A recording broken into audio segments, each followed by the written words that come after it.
the solution to this example. So firstly, this is cost of sales, so I want to set it up as a negative because these have been set up to add the two numbers together.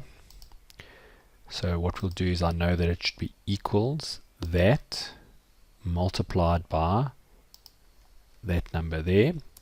If I enter it, and I maybe copy it right, you'll see that we got zeros, and that's because although that's correct, we seem to have a problem here. It should be looking at column B, but it's moved to D.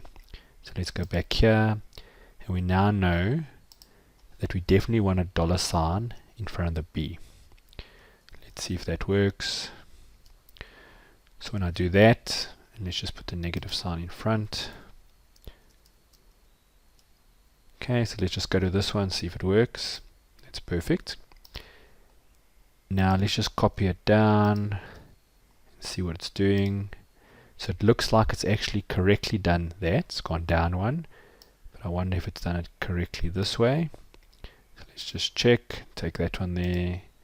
Okay, so it's looking at the correct sales, and it knows that it must keep looking at column B, but just be that one down.